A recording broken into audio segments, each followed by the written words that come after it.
Please ಇಲ್ಲಾಂದ್ರೆ ಹತ್ರ ಬನ್ನಿ.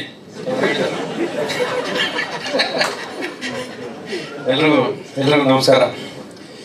ಹಾಕಪ್ಪ ಇದನ್ನು ಗ್ರೀನ್ ಹಾಕ್ಬಿಟ್ಟು ನೀನು ಇಲ್ಲಿ ನೋಡಿ. ಕರೆಕ್ಟಾಗಿ ಪ್ರೊಡ್ಯೂಸರ್ಗಳು ಎಷ್ಟು ಜನ ಇದ್ದಾರೆ ಇಲ್ಲಿ, ಅಷ್ಟು ಜನ ಪ್ರೊಡ್ಯೂಸರ್ಸ್ ಥರನೇ ಇದ್ದಾರೆ. ನಾನೊಬ್ಬ ಮಾತ್ರ ಗುರು ರಾಜ್ ಮೇಲೆ ಹಿಂಗೆ ಗುರಾಯಿಸ್ತಾ ಇದ್ದೆ ಇಡೀ ಸಿನಿಮಾನ. ಹಿಂಗೆ ನನ್ನೇನು ಮಾಡ್ಬಿಟ್ಟಿದ್ದಾರೆ ನೋಡಿ ದೇವ್ರು. ನೋಡಿ ನಾನು ಒಂದು ಸಾಂಗ್ ಕೊಟ್ಟಿಲ್ಲ, ಏನು ಕೊಟ್ಟಿಲ್ಲ ದೇವರು. ಧನ್ಯ ಮಾತ್ರ ಮಧ್ಯೆ ಬಂದು ನನಗಾದ್ರೆ ಸಾಂಗ್ ಕೊಡಿ ಅಂತೇಳಿ ಕುತ್ಕೊಂಡು ದೇವ್ರು ನೋಡಿ. ಈಗ ಮಾಡ್ತೀನಿ ಸರ್ ನಾನು, ನೀವು ಹೇಳ್ದಂಗೆ ಸಾಂಗು ನಿಮ್ಮ ಜೊತೆ ರೆಡಿ ಅಂತ ಹೇಳ್ತಿದ್ದಾರೆ. ಇವ್ರ ಒಂಥರ ಸಂಪತ್ ಥರ ಆಚೆನೆ ನಿಂತ್ಕೊಂಡು ಡೈರೆಕ್ಟರ್ನ ಹಿಂದೆಯಿಂದ ಡೈರೆಕ್ಟ್ ಮಾಡ್ತಿದ್ದವ್ ನಾವು.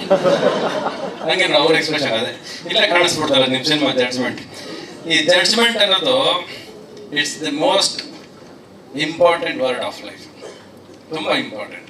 ಎನಿಥಿಂಗ್ ನಾವೇನು ಜಡ್ಜ್ಮೆಂಟ್ ತಗೋತೀವಿ, ಯಾವುದೇ ವಿಷಯ ಆದರೂ ಸರಿ, ಯಾವುದೇ ಸಿನಿಮಾ ಆದರೂ ಸರಿ, ಲೈಫಲ್ಲಿ ಆಗಿರ್ಬೋದು, ಲವಲ್ಲಿ ಆಗಿರ್ಬೋದು, ಎಂಥ ವಿಷಯ ಆದರೂ ಆ ಜಡ್ಜ್ಮೆಂಟ್ ಅನ್ನೋ ಪದ ಮೇಲೆ ಕಂಪ್ಲೀಟ್ ನಿಂತ್ಕೊಳ್ಳೋದು, ಇಡೀ ಜೀವನ ನಿಂತ್ಕೊಳ್ಳೋದು ದ ಜಡ್ಜ್ಮೆಂಟ್ ಯು ಟೇಕ್ ಅಂತ.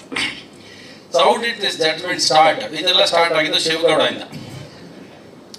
ಅವನೇ ಕರ್ಕೊಂಬಂದಿದ್ದು. ನಾನು ಯಾವಾಗ ಹೇಳ್ತೀನಲ್ಲ, ನನಗೆ ಶಿವ ಹೆಂಗೋ ಒಂದು ರೂಪದಲ್ಲಿ ಯಾರನ್ನೋ ಕರ್ಕೊಂಬರ್ತಾರೆ ಅಂತ, ಹಂಗೆ ಗುರುರಾಜ್ ಅವರು ಶಿವಗೌಡ ಕರ್ಕೊಂಬಂದಿದ್ದು. That is where destiny starts ಅಂತ. ನೀವು ಬಂದು ಶುರು ಮಾಡಿದ್ದು ಗಿಲ್ಟ್ ಅಂತ ಒಂದು ಸಿನಿಮಾ ಮಾಡಬೇಕು ಅಂತ, ಅಂದರೆ ಒಂದು ಗಿಲ್ಟ್ ಅಂತ. ಆ ಥರ ಸಿನಿಮಾ ಶುರು ಆಗಿದ್ದು ಗಿಲ್ಟ್ ಅಂತ ಟೈಟ್ಲು ಇಟ್ವಿ. ಆಮೇಲೆ ಹೋದ್ರು ಜಡ್ಜ್ಮೆಂಟ್ ಅಂತ ಟೈಟ್ಲ್ ಇಟ್ಕೊಂಡ್ಬಂದ್ರು. ಅಂದರೆ ನಾನು ಕೊಟ್ಟಿದ್ದ ಟೈಟ್ಲ್ ಬೇಡ ಅಂತ ಅವ್ರಿಗೆ.